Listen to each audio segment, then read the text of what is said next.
What's up, y'all? This is Neena Perez, and this is Straight Talk, No Sugar Added. And as you know, I go around this amazing planet of ours, finding the best humans on it to come on here to grow, challenge, and transform your thinking. And I got this guy is so cool. So I've been talking to him a little bit behind stage, and I really love his energy and everything he's about. So I am so glad to bring him to you. And his name is Lawrence Lotze, and he's an entrepreneur and a property addict, a podcast host on the Wolf of Queen Street podcast. He has over 200,000 downloads. His claim to fame, and I love this when I read it, his claim to fame is that he outranked Gary Vee for a week as the #1 business podcast. I freaking love that because I am not there yet, y'all. Why am I not there yet, y'all? All right, so she has the #1 podcast for a week and is the for the #1 business podcast, which is awesome. But you know what's really cool about this guy? He survived a brain tumor and financial ruin, and it made him a better person. And you guys know we have got to get into that. So Lawrence, thank you for being on Straight Talk. I appreciate your time. How are you? I'm amazing. Thank you so much for that intro. I always struggle as a podcast host myself, Nina. I'm sure when you sit on the other side of the table and someone's like, "Oh, listen, it's this person, and they've done these amazing things," and you're like, "That's not me." Are you Right. sure you're talking? Are you sure you're talking about me, right? And I always find it so weird when someone. But thank you so much for that intro. It's amazing, and I'm so excited to be on the show. Yeah, well, I'm glad you're here. And I totally know what you're talking about. When people are talking about all of the things I've accomplished, I'm like, damn, that's me? Shoot. Now I gotta show up. Yeah. So Lawrence, I know that I said a lot of little things on your bio, Mhm. but I do want to get to know you a little bit more, and I know my audience does too. So tell us a little bit more about who Lawrence is. Who are you, sir? Who are you? So obviously, as you said, I'm Lawrence Lotze. Born in Cape Town, South Africa. I'm sitting actually in front of a hand painting of Table Mountain from Cape Town. Oh, But beautiful. now I'm permanently based in Auckland, New Zealand. Brought up in a successful family, a very well-driven family from my parents, striving me to move forward and always look for the better in myself. So I grew up in that situation as a young kid and a teenager of going, Lawrence, always look for the better, always look for the better, always strive forward. Also growing up in South Africa, you have to either move forward or you get consumed, unfortunately, by the culture, the politics, the violence, and everything else that sits around in South Africa, 20 years ago or more. So you had to keep pushing forward. So you have a lot of Yeah. this innate built into you about, I have to strive, I have to go forward. And that's where sometimes, depending where you are in the world, people might meet South Africans and they go, "Oh, they're a little bit arrogant or they're a little bit outspoken." And it's not that we're arrogant. Sometimes it's just that we always running at 100 miles an hour. Yeah. So we never slow down and we never realize that we got to filter and stuff, because for the life that we brought up, we just we've got to move forward or life will catch us. Right. So going through this into my teens, then I started my first business when I was 15. I went to a boarding school and I realized that there was no place for a tuck shop or a place to buy lollies and sweets for 300 kids in the boarding school. And then I found a local supplier that was supplying their products to all the main retailers, but it was damaged box labels, packaging, so that they couldn't on-sell it. So I would buy the same product at about 1/10 the cost, and then would sell it Smart. 3 times markup. But to my friends, they were paying 60-70% discount. But I was making 300% on everything I was selling. So Right. as a That's awesome. 15-year-old, I had my first business, and it got so big by the time a few years continuously in high school, I had runners. I had 3 or 4 kids working for me, collecting the money, dropping off the stuff, Oh my and gosh. it got crazy that it was literally like half an average salary on a weekly basis, half an average adult salary on a weekly basis as a Wow. 15, 16-year-old kid. And then that kept my mind going, cool, I can do this, I can be successful, pick it up in my teens, into my 20s. And that continued. So I wanted to be married young. So I got engaged young and I got married young. I had both my kids by the time I was in my 20s, everything else. I wanted to get into the property. So I bought my first property in my early 20s. I wanted to become a property investor, was one of my next goals. So a couple of years later, still in my 20s, I'd become into the property investment game. And it was all of these things that to me, I was like, cool, I'm going to put it in front of me and I'm going to knock it down. I'm going to put it in front of me and knock it down. Now, the challenge you get with this, and I can look back and say to me exactly is I hadn't been humbled yet in life, because everything I had put in front of me was just, I was knocking You it were out. So knocking it. Yeah. yeah, I'm unstoppable. Nothing can get in my way. And my version of myself in my 20s, I think back now, and there's a reason why, unfortunately, a lot of the circles of friends I had in my 20s aren't around now, because they would have just hung around for me 5 minutes and gone, he's not fun. He's Right. egotistical, big headed, talks about all this stuff, but doesn't really care about a lot of other people. And I never saw that myself until the stage when I got a couple of years. 2018 came around, or the end of 2018, when I launched my Wolf of Queen Street podcast. Just the name of it itself is my vision of success and money was Jordan Belfort. So I named myself the Wolf of Queen Street, which is the main street in Auckland, compared to the Wolf of Wall Street. Right. Thought that was the whole status. I mean, I had a friend the other day on a show that I was doing, and he goes, "You know that Jordan Belfort's been divorced like multiple times and in jail, and he's was one of the most corrupt people." But my vision of success and all of that was that piece. Wow. That's And yeah, powerful. yeah. So I launched that thinking that's the way my path should take me. And then less than a year later, 2018 going into 2019, is where I went through, got diagnosed with a golf ball sized brain tumor. Wow. Less than 6 weeks after realizing this, I had to go into surgery on my birthday, 2019, 26th of June, 2019, on my birthday. I had to Wow. go in and try and celebrate to be alive. And that started my path of where the world humbled me from 2019 continuously, because my insurance didn't pay out. So I, within 6 months, everything I had, all the success, the money, everything else was gone. Gone. So that paid out. I bounced on a mortgage January 2020. I also had to come out publicly, or myself and my wife came out publicly in January 2020 and said, hey, the side effects of my condition that I live with now is so different, that I've changed, that we don't see eye to eye, and we're not sure as a married couple we're going to make it through. And it got to the point of, it was January 2020 into February 2020, where I literally had everything. I was just financial ruin, not sure if I was going to have my family, not sure how I was going to go forward. And I got to that point of where I hit bottom. Mm-hmm. I hit the darkest point I could ever done, and hit the bottom there. And I had to somehow figure out a way. As I say, there's two doors. When you hit that darkness at the bottom, there's a door out, and there's a door. There's a door. Unfortunately, some people take, and because they don't have it, or they don't have an option to take that door out. And luckily enough, I was able to find a door out to get out of that situation and get me to where I am today. Yeah. So that is a very deep story, and not that long ago. Not that long ago, right? Yeah, not that Yeah. long. I saw Not that things. long. Yeah, just over three. My surgery was Yeah. just over 3 years ago, 3.5 years ago. Wow. Let's talk about that a little bit. Like, were Hmm. you what happened there? Were you getting headaches? Were you just not being able to what was going on? What happened? Yeah, so 2018 was actually quite a big year for me and my family. We traveled the world multiple times. We did we did all these amazing things in 2018, which again fed the ego, right? And it's Right. like the photos is, I was in New York, and then I was in Vegas, and I was in the Gold Coast in Australia, and I was doing all these other sort of amazing things and experiences. So I got to sort of the end of December of 2018, and I started feeling a little bit off. 20 December into January, and I said to myself, okay, maybe the year was too big.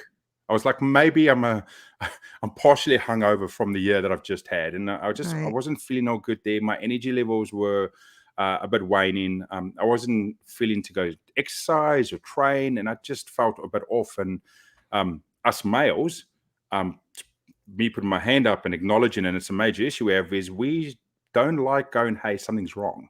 Right. We don't like saying, Right. hey, something's actually, I'm not sure. And then going, hey, I think I need to go to my GP, Yeah, I my was gonna doctor to say, yeah, write. you guys don't do that. Yeah. Yeah, we I don't don't care do that, what right? part of the country you're at, you Yeah, don't do that. no one, you're right, correct. So so it got to sort of, must have been February, February, March, sorry, beginning part of February, and it really started still playing at me. And I was sitting with my wife and chatting, and we finally, I said, okay, I'll just go to my GP and just say, hey, what's happening? I'm getting older. I'm putting on a bit of weight. Is it just all part of life that it's telling me to slow down? And then through that process, in the initial step is they did blood tests. And then they realized that what they'd found in my bloods was a hormone called prolactin, which is a hormone that's produced by breastfeeding moms. And then what happened was my level wasn't just the level of a breastfeeding mom, but it was 4 times the level Oh, wow. of a breastfeeding mom. And they were like, hold on, this you're not you you're not changing or going through anything at the Right. moment, And you're right? So not you a shouldn't be having breastfeeding any of mom, that. right? And therefore we shouldn't see Yeah. this hormone in your body, or B, also the levels. And that's sort of the process of them going, okay, why is that there? And then I spent the next sort of 4 to 6 weeks through specialists till they finally found the golf ball sized brain tumor. Wow. Wow. What was that moment for you? What was that moment? Because that must have been so scary, right? Yeah. So, So the moment of that was we went from my GP to a specialist, and then the specialist said to me originally, goes, "Hey, there's this common thing that you get a very very small growth close to your pituitary gland, which is the gland at the bottom of your brain that controls your hormones and all that other stuff that males don't understand, but females totally understand, right? So we don't understand how hormones work in a guy's body. So there's this common small growth you get, then you can take medication and actually dissolves and falls away. So I originally thought it was quite weird that you could find this common growth in my brain, but I was like, right. okay, that's fine. So what he said to me is go and have an MRI scan the next week. It was a Tuesday or Wednesday morning, and he says, okay, and then I'll see you a week later. So I was like, fine, all good. So I went and had the MRI scan the Tuesday, Wednesday morning, first slot. So it was 7:30, 8:30, somewhere around there. Had the MRI scan, and straight afterwards, so within an hour of that MRI scan, my specialist calls me and he goes, Lawrence, I don't want to see you next week. I want to see you tomorrow morning, first thing. At 8 a.m. tomorrow morning, I want to see you. And my hair stands up on my neck, my arms at the moment, and I feel I can remember. I remember that clearly, and I remember at that moment by him telling me, "You can't wait 7 days to see me. I've got to Mm. see you in hours." I knew something Mhm. wasn't okay, and Mhm. I knew right there my life had changed. Mhm. And obviously, So, obviously, we yeah. went in the next morning. Yeah. What happened? So we walked in the next morning. Obviously, myself and my wife had no idea what is going on, but we knew something's up. So we're really anxious, really nervous walking in at the moment. So we sit down with the specialist. He goes, "Hey, Lawrence had an MRI," and I think the wife cracked a joke like, "Oh, did you find that Lawrence has actually got brains?" And this whole sort of Yeah. trying Trying to to lighten break up the the mood. lighten Yeah. up the mood and everything. And he's like, "Yeah, it is." And then he brought up the slides, and I've actually got the photos of the slides in my phone and on I've got it as part of what I am, so I can always look at it. And then he said, "Hey, here's your brain." And right in the middle there was these two white dots or quite white blobs. And what it was a brain tumor that had encased itself right around my pituitary gland. It literally wrapped Oh, itself around.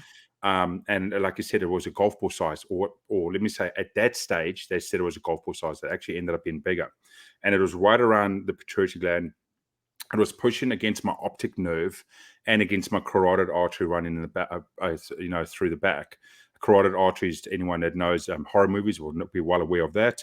Right. And unbeknownst to myself, it was pushing so much on my optic nerve, I had lost 30% of my sight at that stage. Wow. I had no idea that over the period of how long this tumor had been growing, my sight had been closing in on me. My Wow. peripheral vision was almost gone. Like I had to get tested afterwards to see how bad it was, and they said to me, "You're within a month of legally not being able to drive anymore." And Wow. because it was so slow and steady, I never picked You up never on it, noticed it. and never noticed it. But something funny enough, hindsight, right? Hindsight, you always pick it up.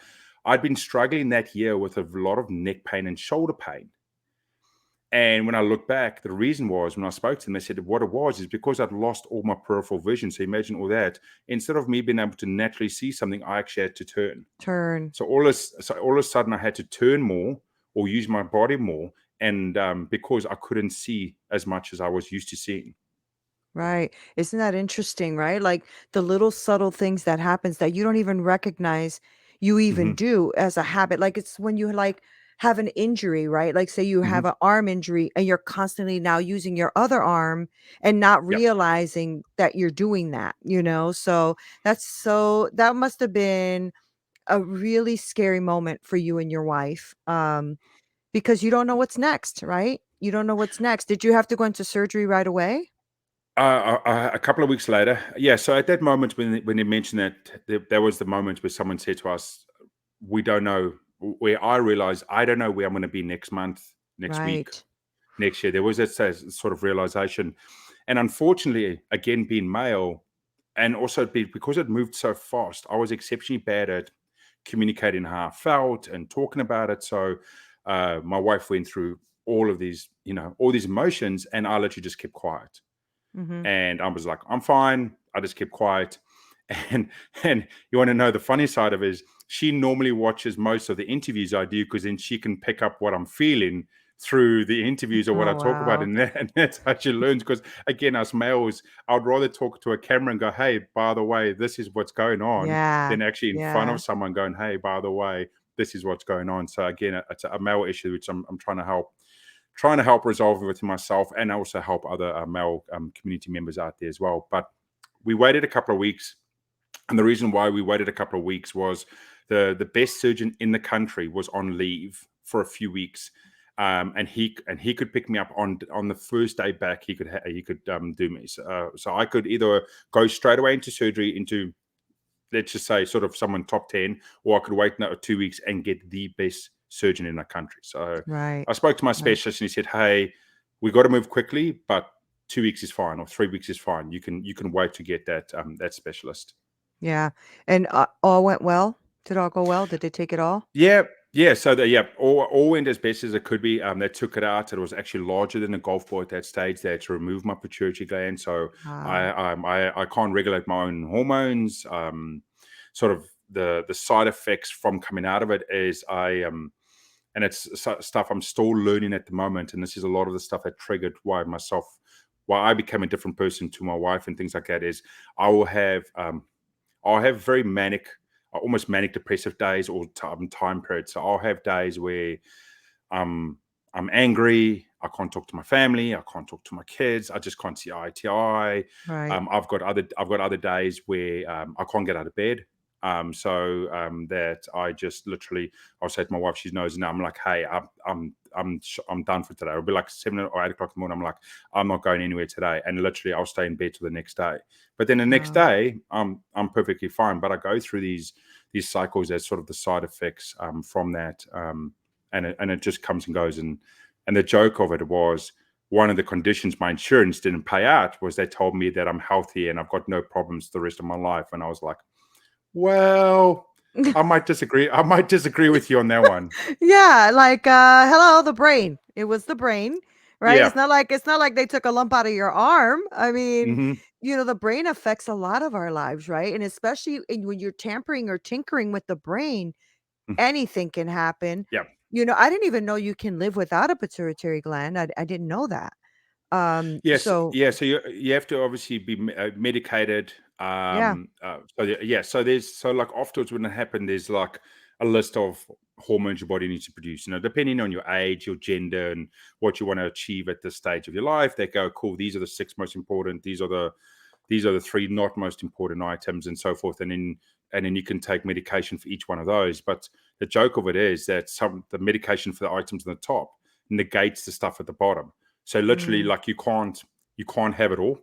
So like to have certain things to make it that I'm as healthy and strong and all the rest of it, negated the possibility if I ever wanted further future kids, for example. right, right. And then if you wanted to reverse that, then you had to come off the other stuff that was making you tick along. per se. Right. What an experience. What a humbling experience in your life, right? Because you were mentioning at the top of this interview how healthy and strong you were and how much you Hmm. did and how much everything in front of you knocked it down. So Yeah. talk about a complete shift in your life, right?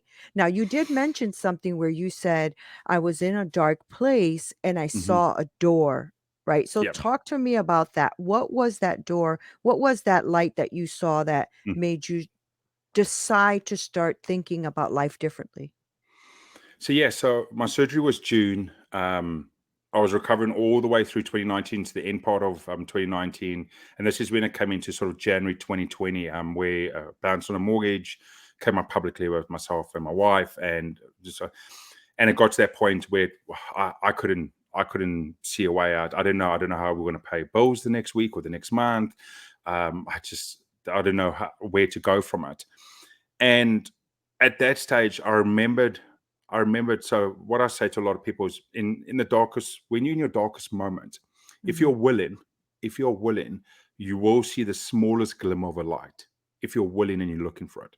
So for me, I was looking and I was thinking and I was trying to, and my smallest glimmer of my light was, I remembered a couple of months before that, even while I was recovering, I love giving up my time. So I went and crewed at an event. I went and crewed at a Grand Cadone event in Auckland. I was backstage, part of the crew. I was still recovering. I still wasn't healed up from, but you couldn't see it from the outside. So a lot of people there had no idea I'd gone through brain surgery and everything else. But Right. I wanted to give back some of my time, and I wanted to sort of try and find myself through that. But I remembered meeting some people at this event that thought a little bit differently from me, but showed ways of living, ways forward. They showed amazing insights and knowledge. And sort of, I looked at them and went, that's amazing. Like, they are amazing what they're doing, what they're trying to achieve, and what they're trying to do. And like, how can I pick anything up from that? And that's what I Mhm. remember when I met them in that sort of September, and then in January, February is when I thought of it. I remember those couple of people. I remember those couple of human beings. And I actually reached out to them, and I didn't ask them for help. I begged them for help. I reached out to a handful of them and I said, this is my situation. I have nowhere to go. I do not know where to go. I don't know what to do. I'm at rock bottom. And a handful of them picked me up and said, great, come along, and Wow. helped me step on step. I had a person that came in to help me with my financials and get that under control, to be able to pay the next month, and then move the next month, and then move the next month.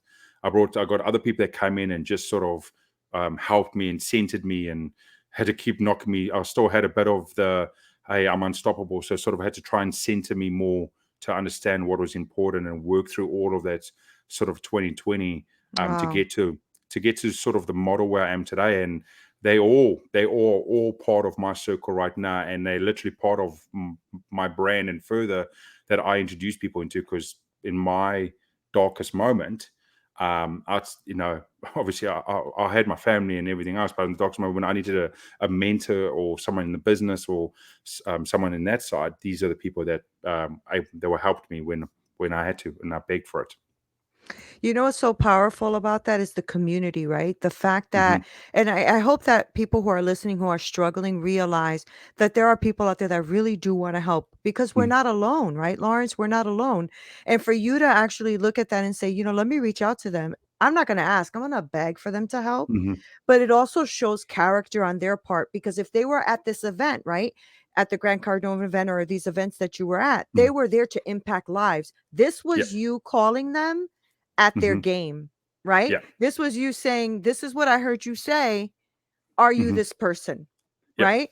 That is so freaking amazing, right? That is, I mean, Hmm. just think about that just for a second, like how powerful that is that you were able to be in a place that you were in a room with people, right? That you can Hmm. reach out to. Like Yep. I always say, you need to be in a room where you can stand, right? Hmm. If you have to bend down to be in the room, it's the wrong room, right? Yep. And so when you were in that room, you were in a room with people that inspired you, Hmm. obviously.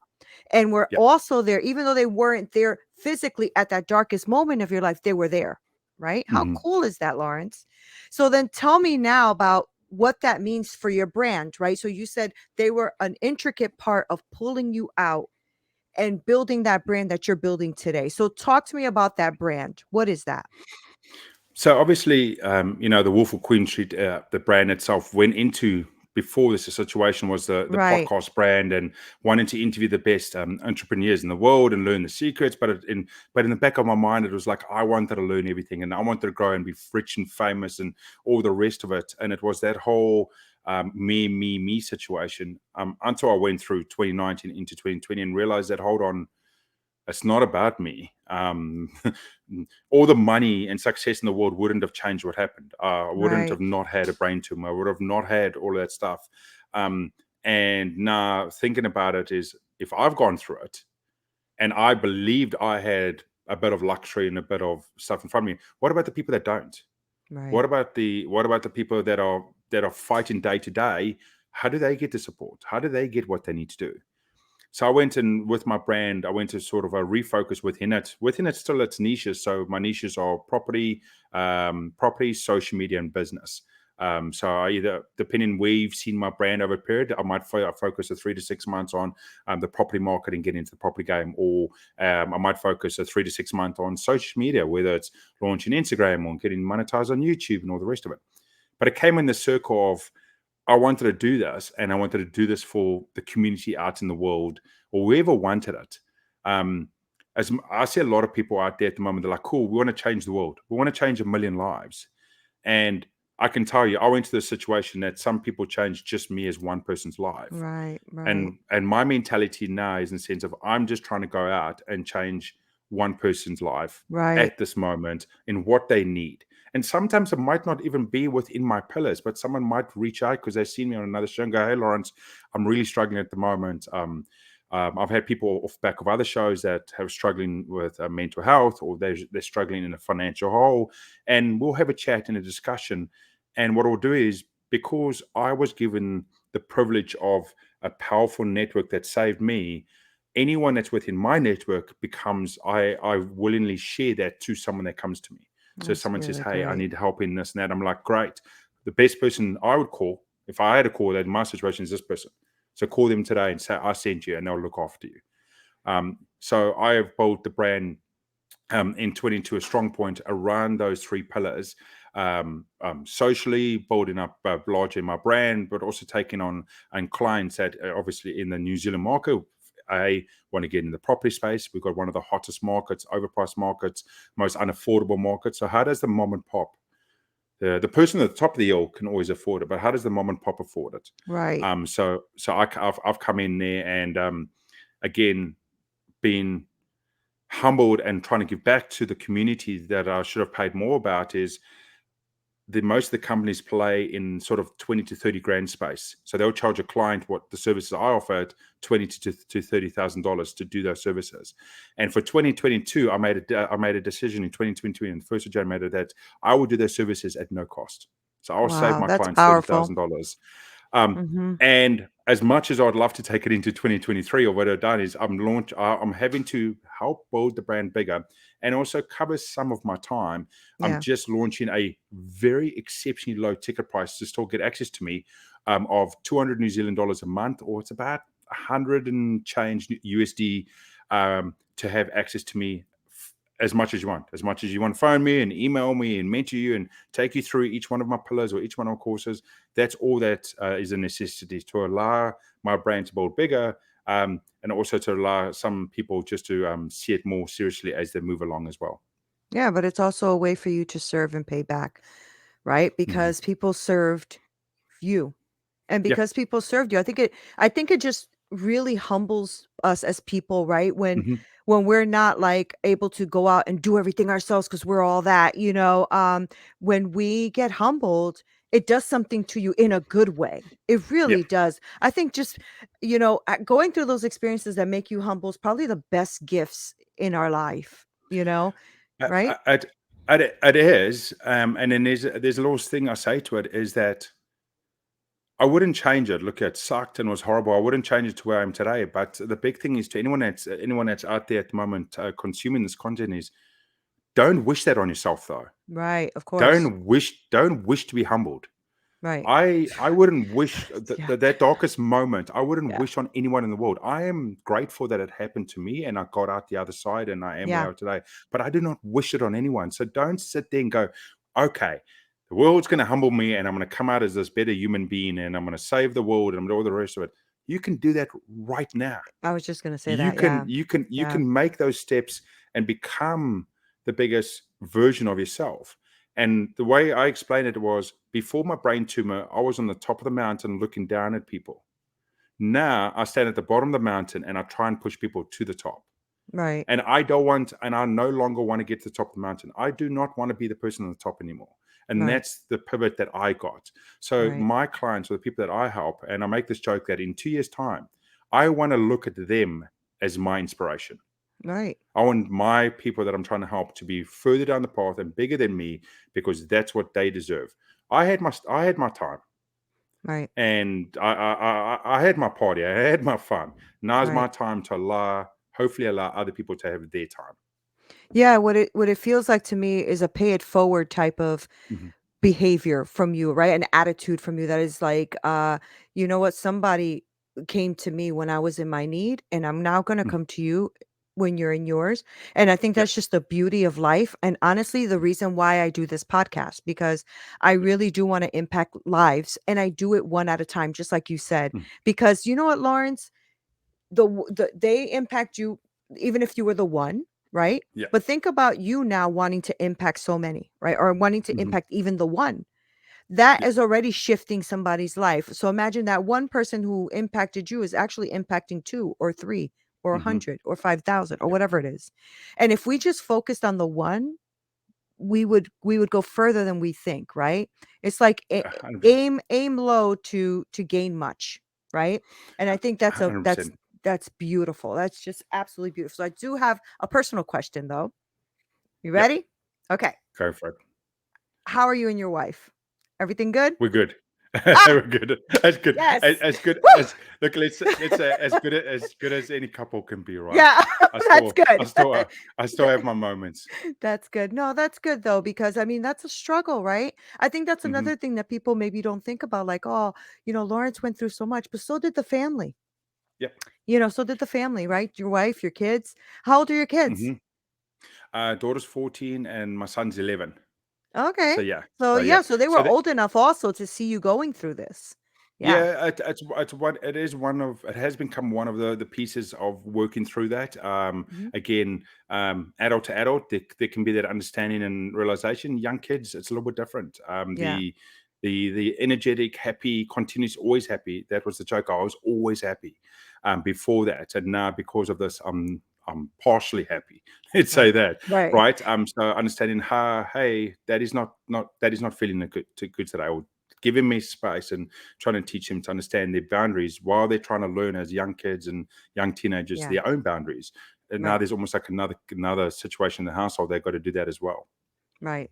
But that's okay because that's Hmm. life, right? Life Yeah. throws us a bunch of curveballs. So if they can learn that now, it's going to serve Hmm. them well. It's going to serve Yeah, them well, totally. right? Yeah. I really, really love everything about you. I'm so glad you came on my show. I'm so glad we had this conversation because it really warms my heart. It blesses me. It also, really has, I have gained a bunch of respect for you in this conversation because something that you could have definitely gone through the struggle, taking it on, and just kept going on with your life, and Hmm. instead have said, you know what, and this is like, guys, think about this. This is 2019. That was not that, it just wasn't Yeah. that long ago. We're just talking Hmm. about 2-3 years. It's not long. So on top Yeah. of that, you decided that, you know what, yeah, I've had this traumatic experience. I've had, I'm still going through it, and yet you decided to serve people, in your community, or people Mm. around for free. You decided to pour into others, and you're still deciding to do it because even if you're charging a small fee or whatever that is, that's nothing compared to what you're going to be receiving, what they're going to be receiving. You know what I mean? 100%. Yeah, and I can't wait to see you on the stages because I already know it's coming. I know it's coming. So Lawrence, I'd rather be behind the stage. I'll let yeah, someone else I be on know, that. but you're gonna be pushed out there. I just know it. You're just too magnetic. I'm sorry to tell you. But you know what, Lawrence, I really appreciate you, and I appreciate what you're doing in the world. and I truly honor the way you're impacting lives. Thank you for Thank, all of that. Honestly, thank you. awesome. Thanks so And much. before I let you go, because I have to, I guess, before I let you go, please tell us how we can support you. Like, how do we, support your social media or have people work with you, all of that stuff. So give us all that information. So obviously, Lawrence Lotze, I believe there's only two of us with my spelling in the world. There's me in Auckland, New Zealand. There's an older gentleman in the States. So if you search it up, you will find me on any social platform that you prefer: Instagram, LinkedIn, Facebook, TikTok, whichever place. I'm most active on Instagram. So if you wanted to reach out to me, Instagram and LinkedIn is sort of where I'm most active on the sense of if you want to reach out, just send me a DM. By all means, I don't mind slide into the DMs and hit me up and say, hey, I saw you on the show. I'd love to have a chat. Whether you want to have a chat and bounce something off, whether you want to just say, reach out and say, hey, I'm not feeling it today. By all means, if I'm free, I'll jump on a call instantly, no matter where you are in the world, and we can chat sort of thing through. Or if Wow. you want to talk about business relationships and maybe some stuff and insights around your brand to my brand and further, please just throw it my way. Just keep hitting me up. Wow, Lawrence, thank you so much. Thank you for serving the world and thank you for being on Straight Talk. I'm really grateful. Thank you. Thank you so much. Thank you.